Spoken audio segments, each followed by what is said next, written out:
नमस्कार, प्रभात खबर से मैं राजलक्ष्मी एक बार फिर से आपका स्वागत करती हूँ हमारे खास एजुकेशन सेगमेंट में। और आज हमारे साथ इस एजुकेशन सेगमेंट में बातचीत करने के लिए मौजूद है retired teacher Ajay Jha sir. Sir, मैं आपका स्वागत करती हूँ। सर इंग्लिश के सीनियर टीचर रह चुके हैं, डीएवी गांधीनगर से हैं और अभी सीबीएसई की परीक्षा का आयोजन किया जाना है। 10वीं सीबीएसई बोर्ड की परीक्षा का आयोजन 2023 में किया जाना है। ऐसे में अंग्रेज़ी एक महत्वपूर्ण विषय बनकर उभर आता है सर, और स्टूडेंट्स के मन में ऐसे तो अंग्रेज़ी को लेकर खासा डर रहता नहीं है, क्योंकि सीबीएसई के बच्चों की पकड़ अंग्रेज़ी में काफ़ी मजबूत रहती है। लेकिन स्टूडेंट्स के मन में ये बात जो रहती है कि वो किस तरह से इसमें अच्छा स्कोर कर सके ताकि उनका बेस और स्ट्रांग हो। तो ये सवाल हर स्टूडेंट के मन में रहता है और इसकी तैयारियाँ वो लगातार कर रहे हैं।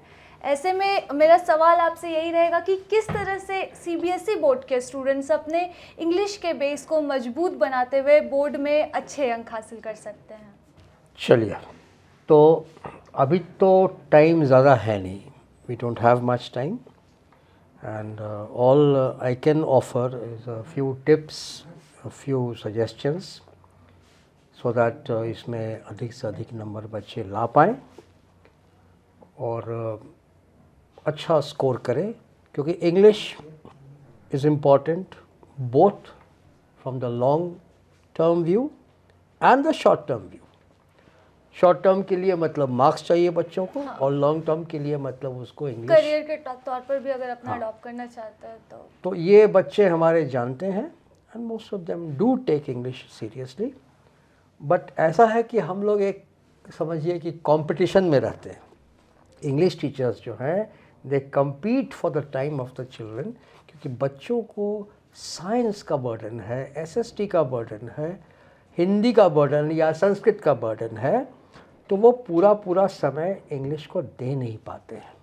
हाँ, तो ऐसे में अब क्या हम कर सकते हैं, लास्ट आवर में ऑलमोस्ट 1.5 से 2 महीना बचे हैं कि हम लोग पहले रीडिंग को उठाएं कि रीडिंग में आपको क्या करना है। रीडिंग में ख़ास बात यह है कि जो पहले रीडिंग होता था 2-3 साल पहले और अब, उसमें मेरे ख्याल से as a teacher of English I would say कि ज़मीन आसमान का फ़र्क आ गया है।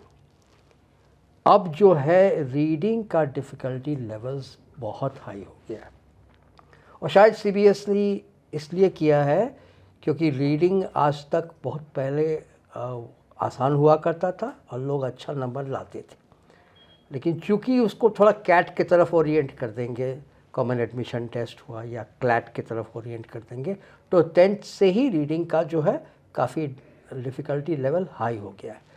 तो इसमें क्या कर सकते हैं बच्चे कि पहले तो आपको 15 मिनट दिया जाता है पढ़ने के लिए। You just have to read the question. तो उस 15 मिनट का आप डिसाइड कीजिए कि आप 10 मिनट या 12 मिनट या 15 मिनट पूरा का पूरा आप रीडिंग ही करें। उसमें रीडिंग मतलब रीडिंग सेक्शन की बात हम कर रहे हैं। ऑल्टरनेटली अगर आपको क्वेश्चंस देखना है कि किस तरह के क्वेश्चंस मेरे आए हैं, किसी भी एग्जामिनी के दिमाग में उत्सुकता रहती है कि भैया देखिए कौन कौन सा क्वेश्चंस मेरे पल्ले आया है, जो हम जानते हैं वो आया या नहीं आया है, तो वो क्वेश्चंस भी देख सकते हैं। But flip through it, devote most of the time, 15 minutes का जो टाइम आपको मिला है, एलोकेट किया गया है to reading the paragraph. Reading बहुत reading then and there exam hall में, बाकी रीडिंग हैबिट की बात नहीं हो रही है। उस समय जब योर टाइम स्टार्ट्स, जब आपको सामने रख दिया गया, तो वहाँ से आप इस्तेमाल कीजिए 15 मिनट का टाइम। आप कुछ लिख नहीं सकते हैं, कोई बात नहीं, आप पेंसिल का तो इस्तेमाल कर सकते हैं। आप उसको अच्छा से पहले पढ़िए, एकाग्रता के साथ पढ़िए। डिफ़िकल्ट वर्ड्स आएंगे, डिफ़िकल्ट वर्ड्स जो आपने कभी सुना ही नहीं है, और आपको गेस करना है कि ये क्या, इसका अर्थ क्या हो सकता है, और पूरे पैराग्राफ का एक आप अपने दिमाग में क्लियर पिक्चर लिए कि व्हाट दिस इज़ अबाउट। 2 बार पढ़िए, 3 बार पढ़िए, जितना हो सकता है. Remember, it's a balance. It's a balance between what? It's a balance between understanding and understanding within time frame. आपको पूरा दिन नहीं दिया जा रहा है उस पैराग्राफ को पढ़ने के लिए, तो स्पीड भी आपको मेंटेन करना है पैराग्राफ का, फटाफट पढ़ लेना है और उसको 2 बार 3 बार पढ़ के फिर आप क्वेश्चन के पास जाइए. क्वेश्चन के पास आप पहुँचे, क्वेश्चन 1, क्वेश्चन 2, क्वेश्चन 3, तो आप ये देखिए कि फर्स्ट क्वेश्चन का किस पार्ट में आंसर छुपा हुआ है. रीडिंग मतलब आपको खोजना है, आंसर खोजना है. आंसर दिया हुआ है लेकिन you have to look for the answer. तो क्वेश्चन के साथ आप आंसर देखिए कि ये किस इलाके में है मेरा आंसर. क्वेश्चन 2 किस में है, तो जिस इलाके में है तो उसको आप पेंसिल से आप सर्कल कर लीजिए. और जब आपको पूरी आज़ादी मिल जाएगी, 15 मिनट के बाद एग्ज़ाम शुरू, तो आपके पास आपके सवाल का जवाब थोड़ा सा ही मैंने आपको आइडिया लग जाएगा. It will be a big help कि आप खुद ही अपना ग्राउंड वर्क कर रहे हैं. क्वेश्चन देखा, उस पार्ट में गए, but not before you have read, the paragraph, क्योंकि बिना पैराग्राफ पढ़े हुए फिर आप उसको प्लेस नहीं कर पाएंगे. ठीक है. और जो डिफ़िकल्ट वर्ड्स है उसका कोई उपाय नहीं है, आपको समहाउ गेस करना है कि ये क्या हो सकता है. और जो लाइन है उस लाइन में उस वर्ड कैसे फिट कर रहा है और वो सेंटेंस क्या हमको बोलना चाह रहा है. ठीक है. Don't panic, don't ask your invigilators waste of time. Sir what does this mean waste of time? Invigilator नहीं बताएगा आपको, कैमरा लगे हुए हैं, इन्विजिलेटर खुद फंस सकते हैं अगर आपको बता दे. ठीक है. तो रीडिंग इज़ ट्रिकी, बट अगर आप उसको अप्रोच करें पॉजिटिवली, ठंडे दिमाग से, तो यू कैन स्कोर वेल. ठीक है. अब हम राइटिंग पे आ जाते हैं. तो राइटिंग में आपको एक लेटर है, लेटर ऑफ इंक्वायरी, और एक है एनालिटिकल राइटिंग. ये एनालिटिकल राइटिंग क्या है? आपको डेटा दिया हुआ है, ठीक है, कि किस साल में क्या हुआ, और उस डेटा को आपने इंटरप्रेट करना है. डेटा इंटरप्रेट करने का क्या मतलब हुआ कि उस आपका एक पैराग्राफ आपसे मांगा जा रहा है कि आप बताइए कि ये डेटा को आप क्या समझ रहे हैं, कैसे समझ रहे हैं. पाई चार्ट है या फिर बार चार्ट है, उसको कैसे आप इंटरप्रेट करते हैं. तो उसको एक बार आप डेटा पढ़ लीजिए, क्या पाई चार्ट कह रहा है, क्या बार चार्ट कह रहा है, and on the basis of that time, ये वर्ड लिमिट का ध्यान रखते हुए, ज़्यादा लंबा नहीं, 5 नंबर का क्वेश्चन है, आप उसको लिख डालिए. Data interpretation. अच्छा, एक और हो गया कि आपको लेटर ऑफ इंक्वायरी. आपने कहीं ऐड देखा और ऐड के बारे में आप जानकारी फर्दर लेना चाहते हैं, तो वो जो है उसका जो फॉर्मेट रहेगा, जैसे हम लोग लेटर टू द एडिटर पहले था, letter to the editor, senders, receivers address, subject, वो आप लिख करके उसमें से निकाल सकते हैं. तो ये तो हो गया राइटिंग पार्ट. अब आप आइए ग्रामर पार्ट. तो ग्रामर में 2 कंपोनेंट हैं, एक रिपोर्टेड स्पीच और एक एडिटिंग, और it can also be word omission. अब रिपोर्टेड स्पीच का तो कोई मंत्र नहीं है, ऐसा कोई कैप्सूल नहीं है कि हम खा लिए तो रिपोर्टेड स्पीच मेरा टाइट हो गया. Reported speech has to be practised. साल भर शायद आप नहीं प्रैक्टिस कर पाए होंगे. ऐसा भी हो सकता है कि क्लासरूम में इस तरह का प्रेशर रहा होगा टीचर्स पर कि उन्होंने सिर्फ लिटरेचर पढ़ाया होगा. These are the facts of classroom teaching in English. तो रिपोर्टेड स्पीच का आपके पास लास्ट मिनट यही उपाय है कि आप बैठ करके बनाएं, उसको बनाएं और किसी जानकार से दिखवाएं. Unless you do it, You cannot learn it. You cannot learn by just consulting the rules. Okay, this will change to that, that will change to this. No, you must sit down and practice grammar. And grammar is like maths. Grammar is like mathematics. सही तो सही, गलत तो गलत. Right? तो उसमें आप M करेंगे कि हमको जितना ज़्यादा मार्क्स मिल सके प्रयास करें. Second part is editing. एक पैराग्राफ आपको दिया हुआ है और उसमें आपको गलती खोजना है हर एक लाइन पर. तो एडिटिंग के बारे में व्हाट्स द इम्पॉर्टेंट थिंग कि आप लाइन बाय लाइन नहीं खोजें mistakes.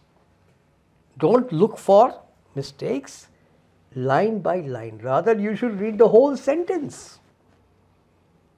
Because one problem may have a link with something very far. So you have to read the whole sentence. पूरा sentence पढ़िए और तब आप फिर वापस आइए लाइन पर. Do it once, do it twice, do it thrice, as much as your time permits you. And look for errors. Look not only at the words, look at the letters also. मज़े की बात ये है. कैसे? अब I don't have time, तो जल्दी से लिख दिया 2 सेंटेंस. एग्ज़ाम हॉल का प्रेशर है आपके पास और आप इसको पढ़ रहे हैं. There were two friends. कहाँ? सब तो ठीक है. Where's the mistake? हाँ? अब मिस्टेक आप क्यों नहीं पकड़ पाए? क्योंकि आपने लेटर को नहीं पढ़ा. आपने अच्छी नोटिस ही नहीं. हाँ, आप सोचिए देयर वेयर, आपके दिमाग में क्या रजिस्टर हो रहा है कि वेयर तो ठीक है, but you made the mistake. आप सोच रहे हैं कि इसमें तो कोई एरर नहीं है, छोड़ो इसमें, आप आगे बढ़ते हैं. One day there was a party. ये भी ठीक है यार. हाँ, कहाँ मिस्टेक है? तो आपने लेटर नहीं पढ़ा. बड़े भी गलती करते हैं ऐसा. बच्चे तो करते ही करते हैं, बड़े भी करते हैं. तो you should have pointed this out. Mistake is where, और आपको लिखना था वेयर. ये देयर है मिस्टेक, आपको लिखना था देयर. सर, अगर हम बात करें जैसे कि आपने शुरुआत में ही कहा था कि बच्चों का बेस तो स्ट्रांग होता है, इंग्लिश बेहतर होता है, लेकिन ध्यान नहीं दे पाते. ऐसे में लास्ट मोमेंट में तैयारी का प्रेशर उनके ऊपर काफ़ी रह जाता है. तो अब तो एकदम लास्ट मोमेंट हम कह सकते हैं क्योंकि बोर्ड सर पर है. तो जो भी ये वीडियो देख रहे हैं तो इस ट्रिक के साथ ही वो किस तरह से तैयारी कर सकते हैं ताकि उनके बोर्ड्स में इंग्लिश में अच्छे मार्क्स स्कोर हो सके. रीडिंग जो है उसमें आपको आंसर्स दिया हुआ है, आंसर्स खोजना है. राइटिंग जो है आपको जनरेट करना है अपने से. टॉपिक है और उसमें आपको राइटिंग अपने से जनरेट करना है, निकालना है. लिटरेचर क्या है? लिटरेचर के लिए हम एक वर्ड यूज़ करना चाहेंगे, regurgitate. Throw out whatever is inside you. And what is inside you? Chapters. तो चैप्टर्स को पढ़ना, अपने से पढ़ना बहुत ज़रूरी है. खुद से समझना है. The chapter has to be read, reread. Once, twice, thrice. And not only read. आप एक पेन लीजिए, आप एक पेपर लीजिए, अपना प्राइवेट नोट्स बनाइए. Read the chapter as many times as you can. क्योंकि जब पहली बार उसको पढ़ाया गया था टीचर के द्वारा, हो सकता है कि आपका उसमें प्रेशर नहीं रहा होगा. अभी तो सेशन शुरू हो रहा है, क्या इंग्लिश पे ध्यान देना है, जो फैक्ट ऑफ लाइफ. स्टूडेंट्स अक्सर यही करते हैं. हम लोग भी यही करते थे. हमारे फादर भी यही किए होंगे. तो ये एक ह्यूमन नेचर है, कोई प्रेशर नहीं है. लेकिन अब तो आपको उस चैप्टर का अस्थि पंजर पता होना चाहिए, क्योंकि based on that question, based on that chapter you will be asked questions. And questions ये नहीं जो आप सैम्पल पेपर से अपना तैयार करके पढ़ रहे हैं. CBSE का क्वेश्चन कैन बी एनीथिंग, वो कहीं से भी पूछ सकता है आपको, और आप ये नहीं कह सकते कि भाई आउट ऑफ सिलेबस पूछ दिया आपने. सो द मूल मंत्र इज कि before the exam starts you should have read all the chapters at least twice, thrice, 4 times. Keeping a pen and notebook in your hand so that you can make your private notes. आप friends को भी call कर सकते हैं, discuss कर सकते हैं कि भाई इसका क्या मीनिंग है, उसका क्या मीनिंग है. बट लास्ट में आप रीडिंग से बच नहीं सकते. सर, इंटरनेट वर्ल्ड है ये, और apart from pen and notebook और फ्रेंड्स, यहाँ पर इंटरनेट फ़ोन की भी भूमिका काफ़ी महत्वपूर्ण होती है. तो किस तरह से स्टूडेंट्स फ़ोन की मदद ले सकते हैं, क्योंकि फ़ोन तो 24 घंटे उनके हाथ में रहता है. अगर ऐसे में फ़ोन से वो पढ़ाई करना चाहते हैं तो वो किस तरह से कर सकते हैं अभी? काश कि CBSE आपको मोबाइल पकड़ा देता कि भैया आंसर तुम इसी में लिख दो, हम लोग डिजिटली ट्रांसमिट कर लेंगे. Sorry, CBSE cannot do that. Pen and paper तो आपको करना ही है, आना ही है. हम मान रहे, ठीक है, आपके पास उस समय है, मोबाइल है, तो आप व्हाट्सएप पर नोट कर लीजिए. मोबाइल में जो आपको क्या कहते हैं उसको, नोट होता है कुछ, नोटपैड, उस पर नोट कीजिए, नो प्रॉब्लम. स्पेलिंग्स की बात करें, अगर स्पेलिंग्स या फिर क्वेश्चन आंसर, अगर आपको कुछ लास्ट में, क्योंकि स्टूडेंट्स ध्यान देते नहीं है क्लास. स्पेलिंग्स आपने अच्छा उठाया. हाँ. कि spellings have taken a big hit, I can tell you. क्योंकि 2 साल जो कोरोना का पीरियड था उसमें बच्चे राइटिंग लगभग छोड़ चुके थे. ऑनलाइन क्लासेस है, टीचर तो देख नहीं पाएंगे, छोड़ो मटियाओ. तो स्पेलिंग्स का बहुत बुरा हाल है. तो मेरे ख्याल से कुछ स्पेलिंग्स हम बता दें कि भाई ये स्पेलिंग्स का इस तरह से है. गुड. ट्यूशन, अगर आपको कहा जाए कि कॉलम का स्पेलिंग क्या है तो आप लिखेंगे कॉलम. अगर आपको कहा जाए कि वैक्यूम का स्पेलिंग क्या है, अक्खा इंडिया जानता है, VACCUM. Wrong, wrong, wrong. एक और वर्ड ले लें, सेपरेट, ये भी रॉन्ग है. ठीक, क्यों रॉन्ग है? क्योंकि ये होना चाहिए यहाँ ए. एक और,